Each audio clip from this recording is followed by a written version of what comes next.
സംവിധായകൻ ലാൽ ജോസ് സംഗീത സംവിധായകൻ വിദ്യാസാഗറിനോടും ഗാനരചയിതാവ് ഗിരീഷ് പുത്തഞ്ചേരിയോടും ആവശ്യപ്പെട്ടത് ഒരു ഡിവോഷണൽ പാട്ടാണെങ്കിലും കേട്ടാൽ ഭയങ്കര പോസിറ്റിവിറ്റി അനുഭവപ്പെടണം.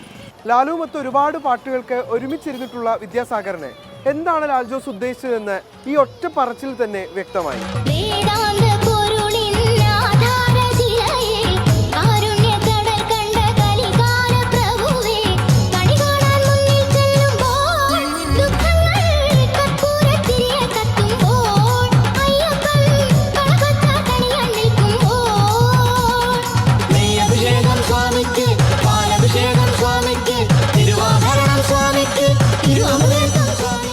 പട്ടാളത്തിലേക്ക് പാടാൻ വിളിച്ചപ്പോൾ MG ശ്രീകുമാർ ഒരിക്കലും കരുതിയില്ല ഇത് ഇങ്ങനെയൊരു ഭക്തിഗാനത്തിനു വേണ്ടി ആകുമെന്ന്.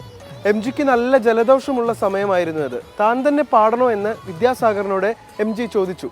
മറ്റാർക്കെങ്കിലും അവസരം കൊടുത്തുകൂടെ എന്നും MG ശ്രീകുമാർ വിദ്യാസാഗറിനോട് ചോദിച്ചു.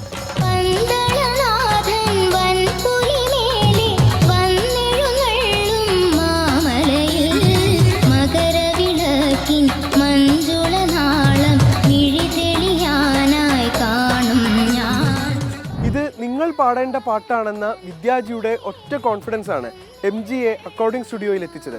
അയ്യപ്പന്മാർക്ക് അവരുടെ ശബരിമല യാത്രയൊക്കെ റിലേറ്റ് ചെയ്യാൻ പറ്റുന്ന ഈ ഗാനം സമീപകാലത്താണ് കൂടുതൽ ശ്രദ്ധ പിടിച്ചു പറ്റിയത്.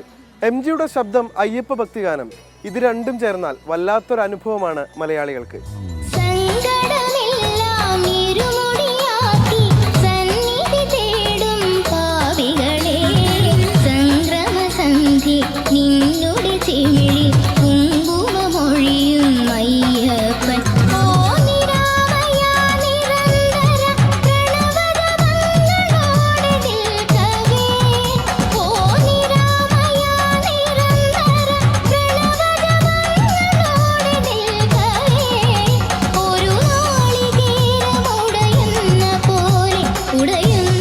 പാട്ടുവഴി ഇനി നാളെ.